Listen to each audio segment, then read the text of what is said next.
The Buddha sat beneath the Bodhi tree, his serene gaze sweeping over the gathered disciples. A silence held the moment. Ananda knelt before the Enlightened One, his expression thoughtful yet tinged with hesitation. "Blessed One," he said softly, breaking the quiet, "I am troubled by a question," Ananda continued, "and I seek your wisdom to illuminate my restless mind." The Buddha nodded, a gentle acknowledgement, and responded, "Speak freely, Ananda. All questions, when asked sincerely, led closer to understanding." Ananda paused, choosing his words carefully, then said, "Master, many speak of love as life's greatest treasure. This illusion, born of attachment, perceives truth as a threat to its fragile existence." Sudda's brow furrowed as he pondered the Buddha's words.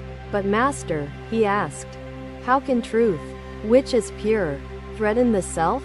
The Buddha gestured to a pond nearby, its surface shimmering in the sunlight. "Sutta," he said, "observe this pond. Tell me, what do you see?" Ananda observed the tall, sturdy tree with its vibrant leaves. "I see strength, resilience, and the cycle of nature," he said. The Buddha smiled and said, "This tree grows free, sustained by earth, air, water, and sunlight. It claims nothing as its own." He continued, "Yet, Ananda, does the tree depend on others to be whole? Or does it flourish simply by being?" Ananda considered this before answering. "The tree flourishes through harmony with its surroundings but relies on nothing to feel complete." "Precisely," said the Buddha. "Defensiveness, sutta, is the ripple itself, a reaction born of fear to protect the illusion of self." He paused, letting the words settle among his disciples. "Master, how does attachment differ from love if both stem from the heart?" The Buddha looked at Kashyapa and said, "Attachment binds. It desires to possess. Love, when pure, seeks only the happiness of another." He added, "Love based on craving is like a golden cage. Though beautiful, it confines both the loved and the lover." Kashyapa nodded thoughtfully as the Buddha continued, "True love is like the morning sun. It gives without expectation, asking nothing in return."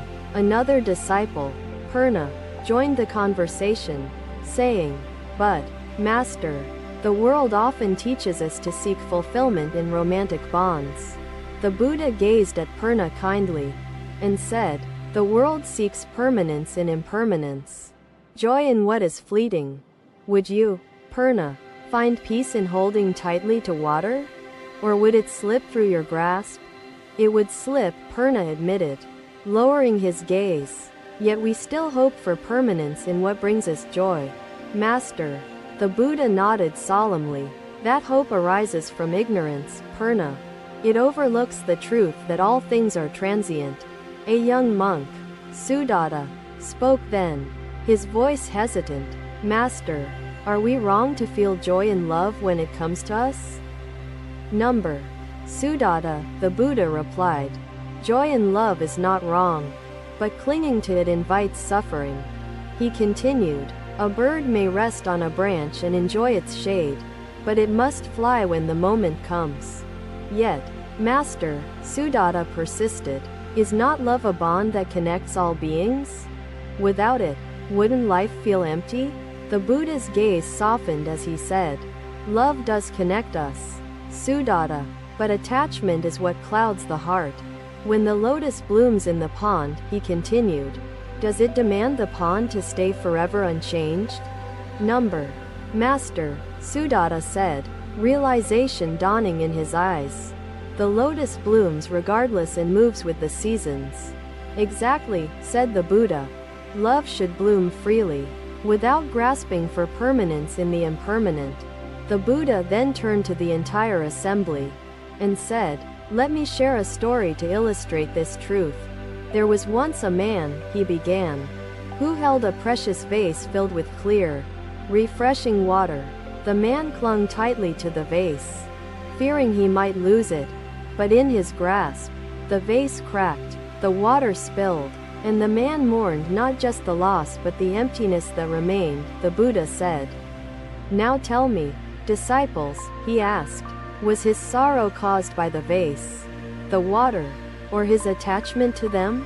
"His attachment," the disciples answered in unison, their voices filled with understanding. The Buddha nodded, his serene face radiant with wisdom. "Exactly. Attachment transforms joy into suffering.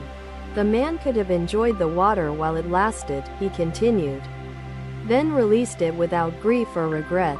This," the Buddha said, "is the way of love that is untainted by craving or clinging." The assembly sat silently, absorbing the depth of the teaching, their hearts stirred by the profound wisdom shared. The moon began to rise, casting a gentle glow over the group. The Buddha remained still, his presence calming. He finally said, "Let your love, like the moonlight, illuminate without seeking to bind. This is the path to freedom." The disciples bowed deeply, their reverence for the Master growing with each word spoken under the vast night sky. And so, the lesson of ego and truth unfolded under the canopy of the Sala Grove. Another day dawned over the Sala Grove, its tranquility embraced by the gentle rustle of leaves and melodic birdsong. Another day, the Buddha sat in the tranquil bamboo grove near Rajagaya, surrounded by monks eager for his wisdom. A young woman named Sujata approached, her steps hesitant but her eyes reflecting the depth of her inner conflict. She knelt respectfully, then spoke softly, "Blessed One, I seek guidance. My heart is troubled by the nature of love. How can I disarm it and transform my reactions?" The Buddha's gaze softened as he regarded Sutta with infinite compassion. "Sutta," he said, "the answer lies in the cultivation of self-awareness. How should I understand this paradox?" The Buddha gestured for her to sit nearby, then said, "Listen carefully, for I will share a teaching on love." He began, "Love, when rooted in clinging, is like a fire. It warms but can burn if fed by craving." Sujata listened intently as the Buddha continued, "True love is like a river, flowing freely without grasping, giving life without demanding in return." She asked, "But, Master, how can one love without wanting to hold on to the beloved? Is detachment not cold and distant?" The Buddha replied, "Detachment is not the absence of love, Sujata, it is the absence of possessiveness and craving." He added, "A lotus blooms beautifully in the pond, yet it does not cling to the water or the sunlight. Does the lotus love the sunlight less because it does not possess it?" he asked, his voice calm and steady. Sujata shook her head slowly. "No, Master. The lotus thrives because it accepts the sunlight as a gift, not as a possession." The Buddha smiled gently. "Exactly, Sujata. Let your love be like the lotus, free from attachment yet full of compassion." A young monk named Nanda, seated nearby, spoke then, "But, Master, is love without attachment truly fulfilling? Does it not lack intimacy?" The Buddha turned his gaze to Nanda and said, "Intimacy born of freedom surpasses intimacy bound by chains of craving. Consider two birds flying side by side," he continued. "Their companionship is harmonious because neither binds the other to the ground." Nanda asked, "But, Master, how does one learn to love in this way? It feels contrary to human nature." The Buddha responded, "To love without attachment, Nanda, one must first understand the impermanent nature of all things. When you see that all arises and passes away," he said, "you love freely, knowing that nothing can be truly held." Sujata interjected, "Master, does this mean we should not feel sadness when love fades or is lost?" The Buddha looked at her with compassion.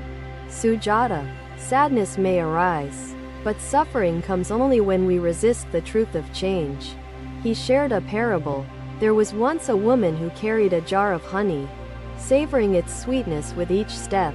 One day, the jar slipped from her hands, shattering on the ground. She wept not for the honey, but her loss.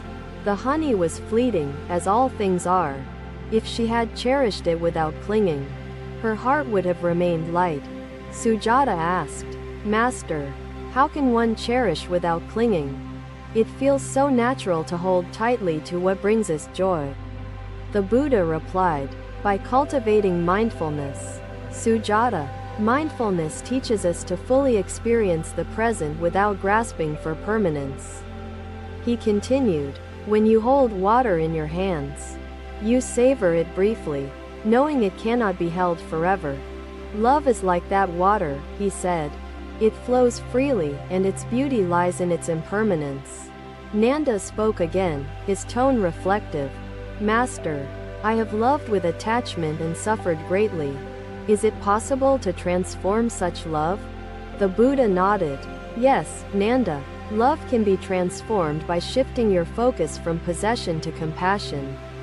Compassion seeks the well-being of the other without demanding anything in return, he explained. It is love purified of self-interest.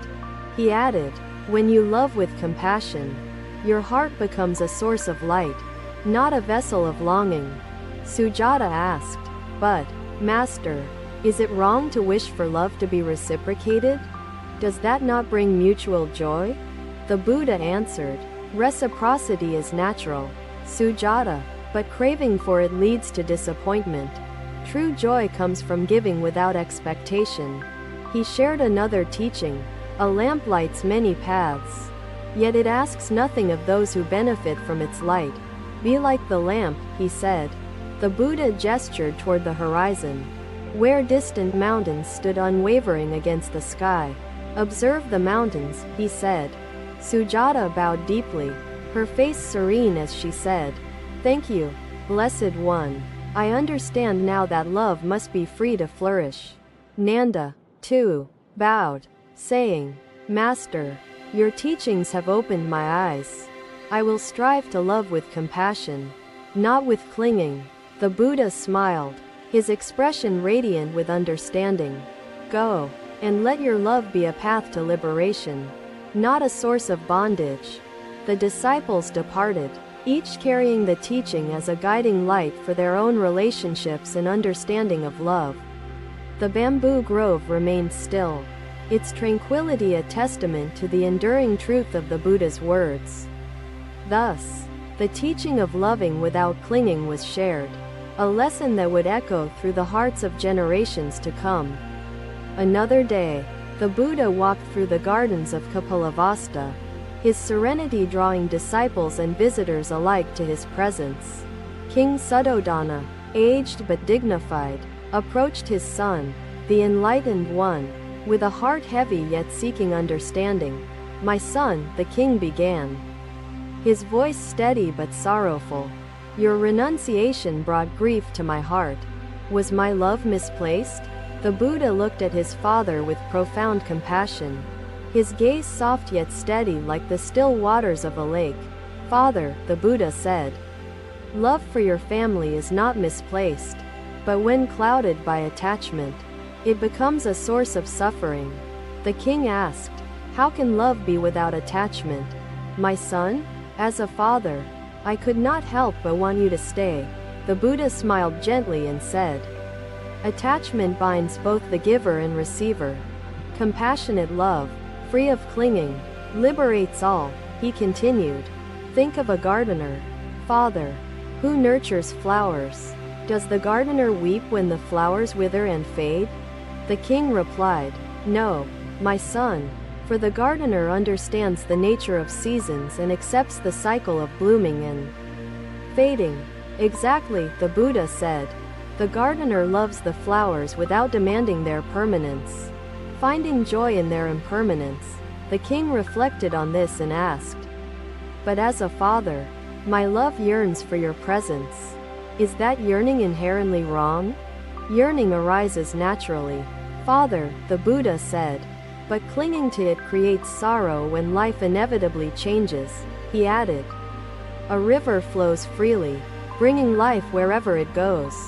It does not hold tightly to any place or person. The king asked, How can I learn to love like this river? My son, my heart still carries the burden of loss. The Buddha replied, by cultivating compassion.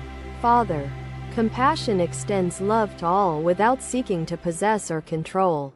He shared a parable. There was once a village elder who cared deeply for his people, giving without seeking recognition or reward. When the elder passed away, his memory remained bright in the hearts of those he served because his love was selfless. The king listened, his eyes moist but thoughtful. Your teaching is clear, my son, yet it feels distant from the human heart.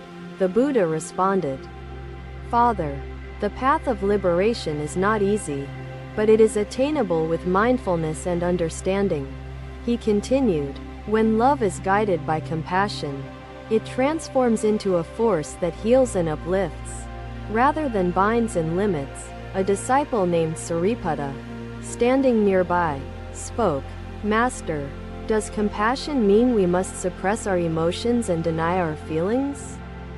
The Buddha turned to Sariputta and said, No, Sariputta, compassion arises not from denial but from deep awareness and acceptance. He explained, to feel is human.